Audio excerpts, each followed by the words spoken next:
Shalom, shalom sahabat-sahabat Hers yang diberkati Tuhan di mana saja sahabat-sahabat berada di saat ini. Puji Tuhan kita berjumpa lagi di hari ini dalam damai dan sejahtera Tuhan.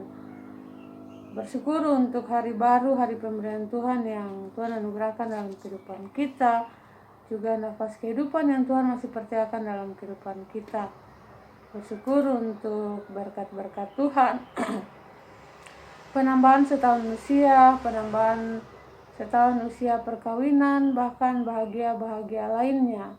Patut kita bersyukur kepada Tuhan. Dan sahabat-sahabat diberkati Tuhan, hari ini sama-sama kita akan membaca dari kitab Keluaran pasal 22, ayatnya yang pertama sampai ayatnya yang ke-17. Untuk itu mari kita berdoa. Tuhan, kami mohon urapi kami dengan kuasa Roh Kudus untuk ada dalam pembacaan firman Tuhan di saat ini, sehingga kami dapat mengerti firman yang kami baca, kami percaya firman dan kami melakukan firman dalam kehidupan kami dari hari lepas hari untuk puji dan hormat bagi nama Tuhan. Di dalam nama Yesus Kristus firman yang hidup, Tuhan dan Juru Selamat kami berdoa kepada Bapa di sorga. Haleluya. Amin. Keluaran pasal 22 ayatnya yang pertama sampai ayatnya yang ke-17 yang berbunyi demikian. Peraturan tentang jaminan harta sesama manusia. Apabila seseorang mencuri seekor lembu atau seekor domba dan membantainya atau menjualnya, maka ia harus membayar gantinya, yakni 5 ekor lembu, ganti lembu itu, dan 4 ekor domba, ganti domba itu. Jika seorang pencuri kedapatan waktu membongkar dan ia dipukul orang sehingga mati, maka si pemukul tidak berhutang darah. Tetapi jika pembunuhan itu terjadi setelah matahari terbit, maka ia berhutang darah. Pencuri itu harus membayar ganti kerugian sepenuhnya. Jika ia orang yang tak punya, ia harus dijual ganti apa yang dicurinya itu. Jika yang dicurinya itu masih terdapat padanya dalam keadaan hidup, baik lembu, keledai, atau domba, maka ia harus membayar ganti kerugian 2 kali lipat. Apabila seseorang menggembalakan ternaknya di ladangnya atau di kebun anggurnya, dan ternak itu dibiarkannya berjalan lepas sehingga makan habis ladang orang lain, maka ia harus memberikan hasil yang terbaik dari ladangnya sendiri atau hasil yang terbaik dari kebun anggurnya sebagai ganti kerugian. Apabila ada api dijalakan dan api itu menjilat semak duri, tetapi tumpukan gandum atau gandum yang belum dituai atau seluruh ladang itu ikut juga dimakan api, maka orang yang menyebabkan kebakaran itu harus membayar ganti kerugian sepenuhnya.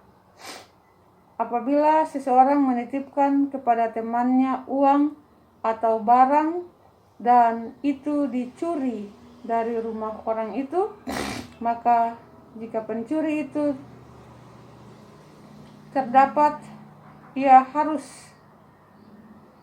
membayar ganti kerugian 2 kali lipat. Jika pencuri itu tidak terdapat, maka tuan rumah harus pergi menghadap Allah untuk bersumpah bahwa ia tidak mengulurkan tangannya mengambil harta kepunyaan temannya.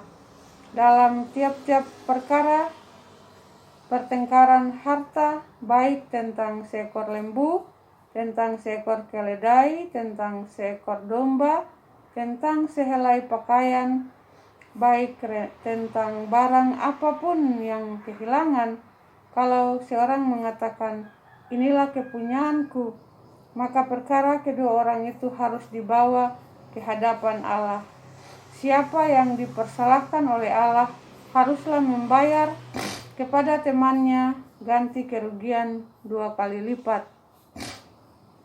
Apabila seseorang menitipkan kepada temannya seekor keledai atau lembu atau seekor domba atau binatang apapun, dan binatang itu mati atau patah kakinya atau dihalau orang dengan kekerasan, dengan tidak ada orang yang melihatnya, maka sumpah di hadapan Tuhan harus menentukan di antara kedua orang itu apakah ia tidak mengulurkan tangannya mengambil harta kepunyaan temannya, dan pemilik harus menerima sumpah itu, dan yang lain itu tidak usah membayar ganti kerugian. Tetapi jika binatang itu benar-benar dicuri orang daripadanya, maka ia harus membayar ganti kerugian kepada pemilik. Jika binatang itu benar-benar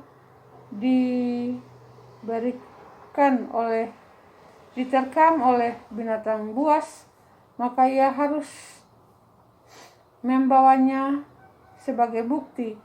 Tidak usah ia membayar ganti binatang yang diterkam itu. Apabila seseorang meminjam seekor binatang dari temannya dan binatang itu patah kakinya atau mati ketika pemiliknya tidak ada di situ, maka ia harus membayar ganti kerugian sepenuhnya. Tetapi jika pemiliknya ada di situ, maka tidak usahlah ia membayar ganti kerugian. Jika binatang itu disewa, maka kerugian itu telah termasuk dalam sewa.